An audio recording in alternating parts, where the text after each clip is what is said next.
सुप्रभात, good morning. सीधा सौदा के आज के इस मंगलवार के एपिसोड में आप सबका स्वागत है।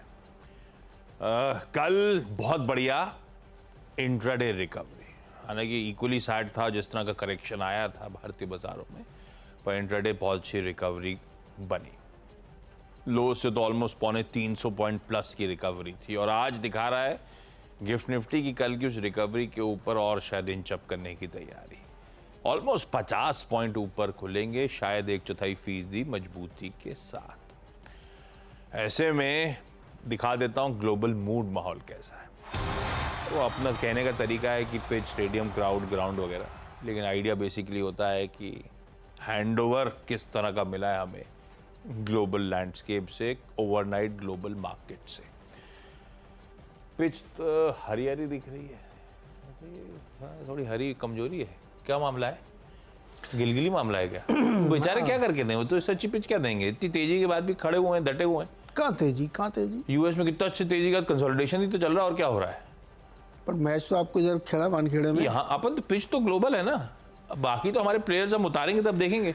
अच्छा, मतलब हमारे कल के खराब पिच हमारे प्लेयर्स देखो ना, तेजी वाले हरे वाले हरे, लाल वाले लाल, ऐसे चले ना। नहीं, मतलब मौसम आप देखोगे न्यूयॉर्क का और छाता खरीदने यहाँ जाओगे, ऐसा चलता है क्या?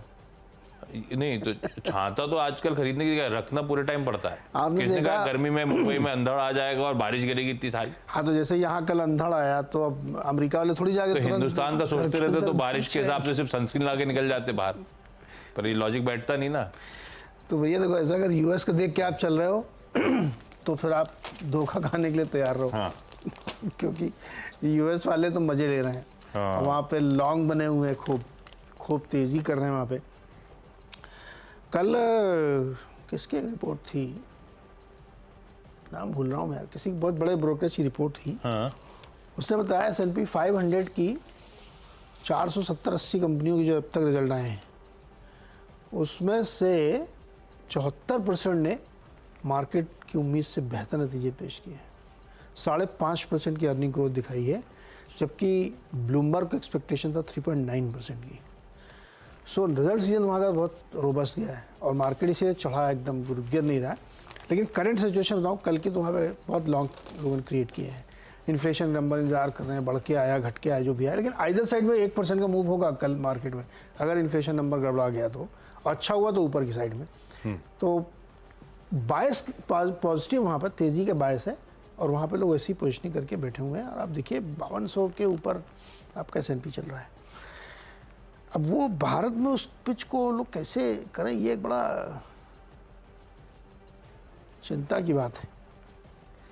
कैसे कैसे कैसे करोगे आप, बताओ, कैसे खेलोगे उस पिच देख के? नहीं, खेलना नहीं, और खेलिएगा मत आप लोग, कंसिडर्ड कॉल लीजिएगा।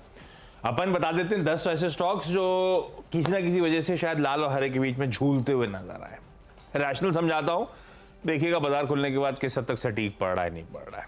और अपने फाइनेंशियल एडवाइजर से प्लीज कंसल्ट जरूर करिएगा अगर कोई ट्रेड वेड लेने का मन हो, क्योंकि बाजार में प्री पोजिशनिंग पता नहीं किस तरह की है, नतीजों से पहले या खबर से पहले।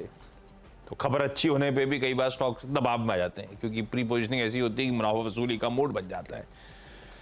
पहला जो है हरे में रख रहा हूं वो है Jindal steel and power limited, JSPL। हरे में रखने की वजह है इसके डिसेंट से रिजल्ट्स। हालांकि कल का, परसों का जो अपडेट आया था, वीकेंड का अपडेट जो आया था, वो मंथ अप्रैल का था।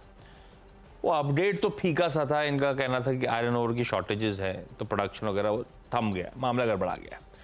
पर वो खैर इस क्वार्टर की बात होगी, अब जब आएंगे नतीजे तब। पर JSPL के जो मार्च तिमाही के नतीजे हैं वो डिसेंट है, बढ़िया दिख रहे हैं। सबसे इंटरेस्टिंग हाईलाइट थी, स्ट्रीट एक्सपेक्ट कर रहा था कि आय में 13-14% का दबाव आएगा। आय गिरी, पर ऑलमोस्ट फ्लैट है, 1-1.5% के आसपास की कमजोरी है।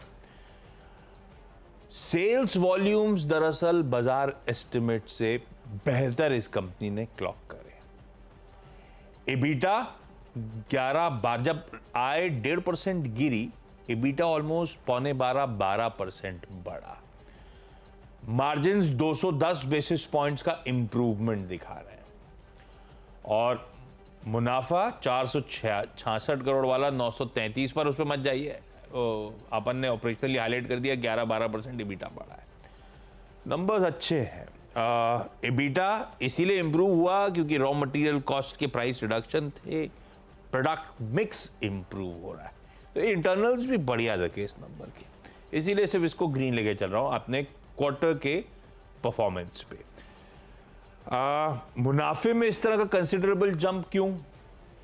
वो इसीलिए कि भाई जो टैक्सेशन वाला एंगल है वो आ जाएगा आपकी स्क्रीन पे। खैर, अगला जो है वो डीएलएफ है।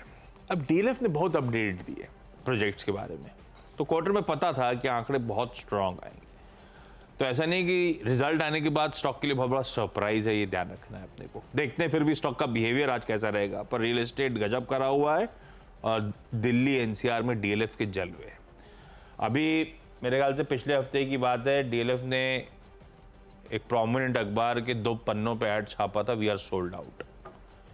उस प्रोजेक्ट के लिए ऐड नहीं था, ये हाईलाइट करने के लिए था कि हमने प्रोजेक्ट लॉन्च किया नहीं दिल्ली में और वो सोल्ड आउट हो गया। मार्की प्रीमियम प्रोजेक्ट था, तो इस तरह के जलवे चल रहे हैं आजकल। आय साल दर साल 46-47% बढ़ी। EBITDA में ऑलमोस्ट 90% का जंप है। मार्जिन्स ऑलमोस्ट 800 बेसिस पॉइंट्स का इंप्रूवमेंट है, बढ़ के 35% के पार चले गए और मुनाफा 61 या 62% के आसपास का जंप दिखा रहा है। नंबर्स सॉलिड है, पर कुछ हद तक भनक थी जब इस तरह की रिकॉर्ड प्रोजेक्ट सेल हो रहे थे और जो टिकट साइज थे वो दिखा रहे थे कि रियलाइजेशन में भी अच्छा जंप मिलेगा। नंबर्स वैसे ही है। अशोक त्यागी साहब पहले सीएफओ थे, मैनेजिंग डायरेक्टर बना दिए गए थे, सीएफओ साहब इस्तीफा दे गए थे जो बीच में थे, तो अशोक त्यागी साहब फॉर द टाइमिंग वो अपडेट आया कि सीएफओ का पद भी वही संभालेंगे जब तक हम नया सीएफओ तलाश रहे हैं। तो ठीक है, ये सिर्फ अपडेट टाइप है। सनोफी इंडिया, थोड़े से कंफ्यूजिंग नंबर्स होंगे आपके लिए, मैं इसको फिर भी ग्रीन लेके चलता हूं। कंफ्यूजिंग क्यों?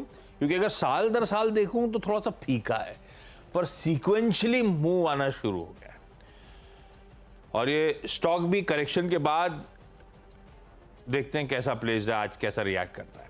साल दर साल आय फ्लैट है, क्यू ऑन क्यू 5% का जंप है। साल दर साल मार्जिन 120 बेसिस पॉइंट्स ठंडे पड़े, कुछ एम्प्लॉय रिलेटेड एडजस्टमेंट्स हैं। Q on Q 300 basis point दरअसल मार्जिन में इंप्रूवमेंट देखने को मिलेगा। बाकी डिटेल में आंकड़े स्क्रीन पर हैं, मैं सिर्फ परसेंटेज का कैलकुलेशन बता रहा हूं ताकि ईज रहे। सनोफी इंडिया को मैं ग्रीन लेके चलता हूं, पर है एक्चुअली मिले जुले। लॉजिकली साल दर साल देखना चाहिए था इन नंबर को, ना कि क्यू ऑन क्यू, पर क्योंकि वो इंप्रूवमेंट अच्छा दिख रहा है, स्टॉक करेक्टेड है, इसलिए मैं सनोफी, और सनोफी ने बहुत सारे पार्टनरशिप स्टिच करी हैं, आपको याद होगा, डोमेस्टिक कंपनीज के साथ अपने अपने अलग अलग पोर्टफोलियोज की मार्केटिंग राइट्स के लिए। तो वो सब देखते हैं कैसे प्ले आउट होगा आने वाले क्वार्टर में, लेकिन इस समय ग्रीन 3 हो गए। श्रीराम पिस्टन्स, इसका जो आमदनी आय बढ़ के आई है 850 करोड़, 700 करोड़ से बढ़ के, तो काफ़ी अच्छा ग्रोथ यहाँ पे है। मुनाफा पिछले तिमाही में क्वार्टर थी में 107 करोड़ था, जो बढ़ के 116 करोड़, और पिछले साल इसी क्वार्टर में अगर आप देखेंगे तो वो 91 करोड़ था, उससे ही बढ़ के आया, तो नंबर काफ़ी बढ़िया है। प्री टैक्स नंबर भी काफ़ी इंटरेस्टिंग है, 153 करोड़ है साल दर साल 121 से बढ़ के, तो नंबर इंटरेस्टिंग है, ग्रीन में रख सकते हैं। शैले होटल, और इसमें भी बढ़िया नंबर है, 418 करोड़ का रेवेन्यू है, 371 क्वार्टर बढ़ा है और 337 मतलब एक्सपेक्टेड लाइन पे है, क्योंकि होटल में बहुत तेज़ी है इस समय। मुनाफा भी इनका 82 करोड़ बढ़ के आया, जो ईयरली क्वार्टरली दोनों में, तो इसको भी ग्रीन में रखिए। हालांकि मेरा ये मानना है कि होटल स्टॉक्स में थोड़ा सा सावधान होने की ज़रूरत है, बहुत ज़्यादा भाग चुके हैं। तीसरा आया वरुण बेवरेजेस। वरुण बेवरेजेस में 11% की रेवेन्यू ग्रोथ है, 24% एबिटा बढ़ा है, 25% मुनाफा बढ़ा है और 2% मार्जिन बढ़े हैं। तो इसकी कहानी एकदम अलग है और इसमें तो बहुत ज़्यादा तेज़ी के तमाम लोगों ने कॉल्स भी दिए हैं। आज एक ब्रोकरेज रिपोर्ट भी आई वरुण बेवरेजेस में, और वो भी 1700 से ऊपर के टारगेट दे रहे हैं मॉर्गन स्टैनली, और उनका ये मानना है कि ऑन अर्निंग जो है 13% अहेड ऑफ द एस्टिमेट थे। नंबर काफ़ी अच्छे थे, उसको भी ग्रीन में लेके चलना चाहिए। 3 मेरे भी हो गए। अगला है नतीजों पे कैप्टन पाइप्स। वो राजकोट गुजरात की कंपनी जो कि पीबीसी पाइप बनाने का काम करती है। आय वही फ्लैट है, इबीटा उसके सामने 19% का जंप, मार्जिन्स बढ़कर 10% के पार, 203 बेसिस पॉइंट्स का साल दर साल Q4 में मार्जिन्स में इंप्रूवमेंट, और पीबीटी फिर वो 9-10% का जंप। तो आय फ्लैट है, ऑपरेशनली काफी स्ट्रांग। और इसे और पर्सपेक्टिव में रख दूं तो FY24 का इन्हीं की रिलीज कह रही थी 540 बेसिस पॉइंट पूरे साल में मार्जिन्स में इंप्रूवमेंट, और मुनाफा 121% बढ़ गया है। टिकट साइज छोटा है, ध्यान रखिएगा, लेकिन इंटरेस्टिंग नंबर्स है। ग्रीन करते हैं इसको। आरती फार्मा लैब्स, अच्छे लग रहे हैं नंबर्स। अब इसको जैसे अपन ने सनोफी को साल दर साल और क्यूऑन क्यू दोनों टटोल के क्यूऑन क्यू पे गए थे, इसका तो मैं दोनों टटोलूं तो दोनों फ्रंट पे अच्छे हैं, पर स्टॉक बहुत चला हुआ है, ये ध्यान रखिएगा। कल तो रिजल्ट से पहले खूब दमखम दिखा रहा था। साल दर साल आय 4-4.5% बढ़ी, मार्जिन 16% वाले 23% पे आ गए, 700 बेसिस पॉइंट्स मार्जिन पे इंप्रूवमेंट। क्यू ऑन क्यू देखूं तो मार्जिन 21.3 वाले 23% पे 170 बेसिस पॉइंट्स का इंप्रूवमेंट। तो साल दर साल देखूं, क्यू ऑन क्यू देखूं, मार्जिन हाईलाइट है, इसीलिए उसी की चर्चा कर रहा हूं। पूरे FY24 के लिए मार्जिन 17.5% से बढ़ के 21% पे। आरती फार्म लैब्स के नंबर्स अच्छे हैं, कोई कंप्लेंट नहीं, बढ़िया मूव्स ऑलरेडी बने हुए हैं। कल असल में कल तेजी हो गई है, ये ध्यान रखना है अपने को। पर ये और पिरामल फार्मा बहुत ज़्यादा चर्चा में नहीं आती, दोनों उसके नंबर्स कल अच्छे थे, इसके आज अच्छे नंबर्स हैं। श्रीराम फाइनेंस पर इसमें पता है अब न्यूज़ प्ले आउट हो रही है, इसलिए आप लोग तो वॉच आउट करिएगा स्टॉक को। लेकिन पहले से चर्चा में था, इस नेटवर्क ने कई बार हाईलाइट भी कर रखा था। इस कंपनी की housing finance subsidiary Shriram housing finance में एग्जिट करना चाहते थे। कई सारे मार्की नाम सामने थे, काफ़ी कहा जा रहा था हीटेड रेस थी, बेन कैपिटल था, कई और मार्की इन्वेस्टर्स थे। फाइनली वो पी फर्म यूएस की वारबर्ग बैंकर्स, इसका वो श्रीराम हाउसिंग फाइनेंस पूरी सब्सिडरी खरीदने जा रही है।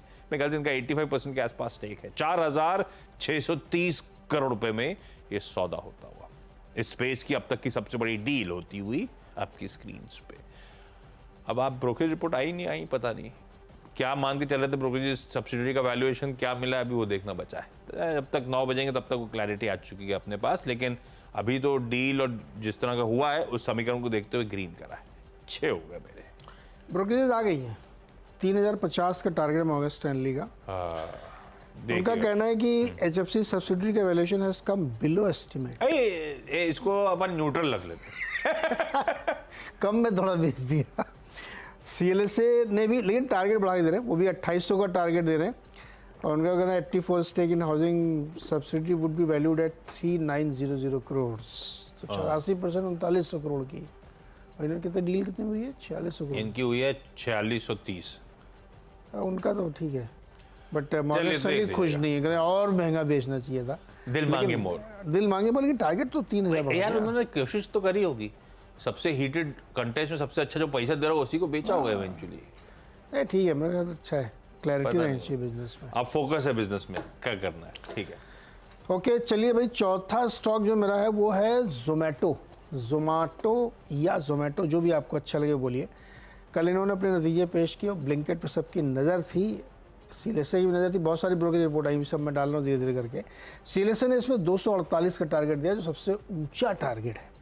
और इनका मानना है कि गाइडेंस बहुत अच्छा दिया ब्लिंकेट का, थोड़ा सा प्रॉफिट बनाए, और जो थोड़ा नुकसान मतलब प्रॉफिट कम दिख रहा है वो ESOP की वजह से उसका इम्पैक्ट है। हालांकि बहुत सारे लोग इसमें जो अलग अलग ब्रोकरेज रिपोर्ट्स में थोड़ा सा शक भी जाहिर कर रहे हैं आगे जाते हुए, लेकिन फिलहाल उनको लगता है कि गाइडेंस और कंपनी की ने अब तक चूँकि हर क्वार्टर में जो बात कही उसको करके दिखाया है, तो भरोसा करना चाहिए। तो अब क्लियर फोकस है उनका इस क्विक कॉमर्स वाली ग्रोथ पे। तो जोमेटो रखिए ग्रीन में, UPL ग्रीन में रखिए। कल ये मार्केट के समय रिजल्ट आ गया था, रिजल्ट काफ़ी बढ़िया था और जेफरीज को रिजल्ट अच्छा लगा, उन्होंने 610 का टारगेट दिया। हालांकि कल स्टॉक बहुत चल चुका है, 6.5% की रैली से हो चुकी है। उनका कहना है कि चौथी तिमाही में जो प्रॉफिट दिखाया है वो नुकसान की उम्मीद थी और प्रॉफिट दिखा दिया, तो ये एक पॉजिटिव सरप्राइज था। डेट, हालांकि इनका मानना है कि नेट डेट उम्मीद से थोड़ा सा भी ज़्यादा है। और एवरेज जो कॉस्ट है वो पिछले साल 6% थी और इस साल 7% है। लेकिन फिर भी ये क्यों खुश हैं? वो खुश इसलिए हैं क्योंकि ब्राज़ील जहाँ पे कई ग्लोबल कंट्रीज़ में इनका धंधा है, वहाँ प्राइसिंग बॉटम आउट हो रही है और डी स्टॉकिंग खतरा कम हो गया है, तो इसलिए यूपीएल में ग्रीन में रख सकते हैं। छठवां स्टॉक है भारती एयरटेल। इसके आज रिजल्ट आने, तो मुझे लगता है नतीजे अच्छे आने चाहिए, इसलिए इसको ग्रीन में रख के चल रहे हैं। 6 स्टॉक हो गए, एक फटाफट ब्रेक, इसके बाद अगले 4 स्टॉक्स।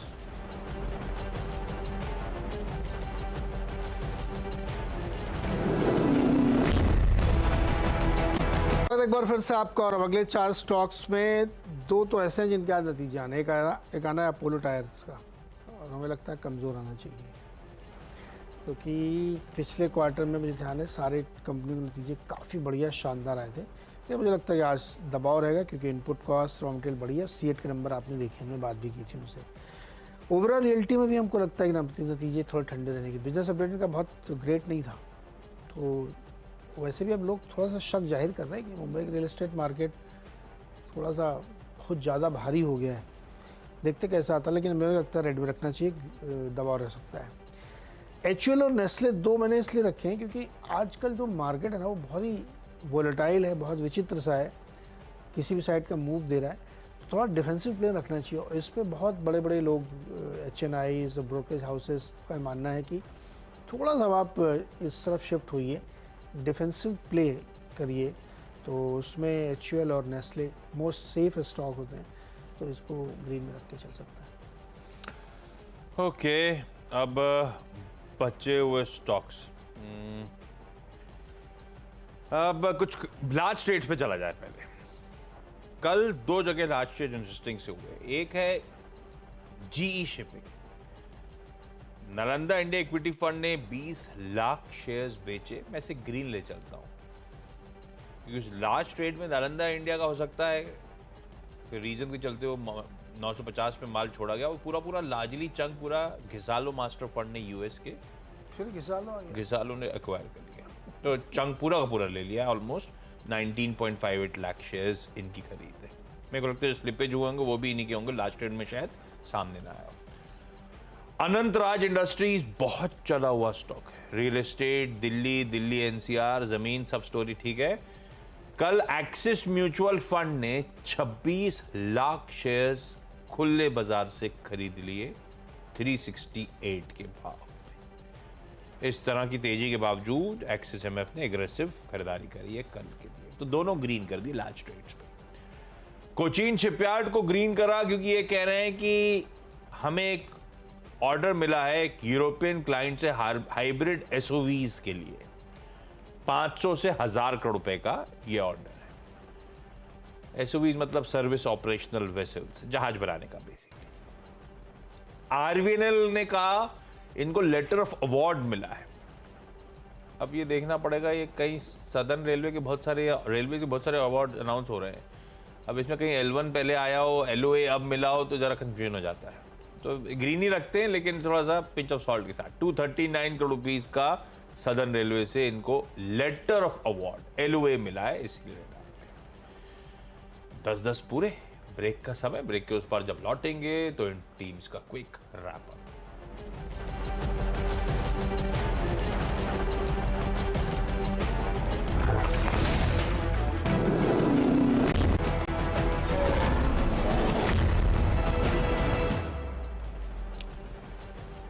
चलिए, ब्रेक के बाद आप सबका स्वागत है। 10 की टीम आपकी स्क्रीन पर आएगी, सिर्फ वॉच करिएगा, अपने फाइनेंशियल एडवाइजर से कंसल्ट करिएगा अगर कोई ट्रेडिंग का मन बन रहा हो।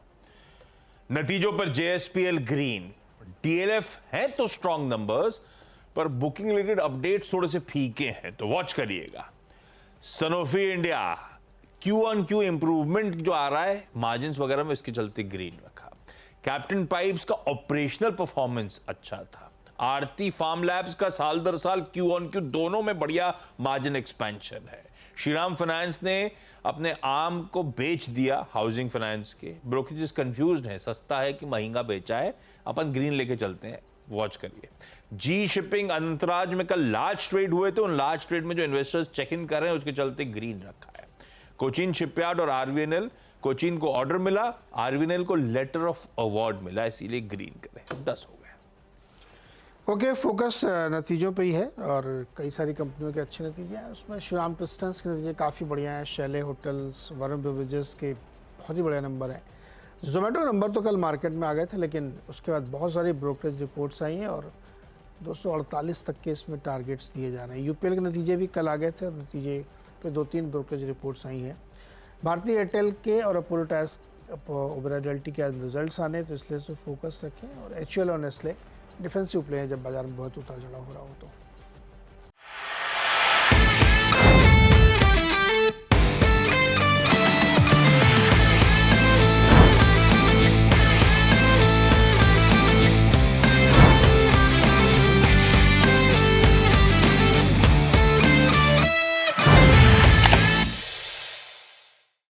बता दें कि मनी कंट्रोल पर दिए गए विचार एक्सपर्ट्स के अपने निजी विचार होते हैं।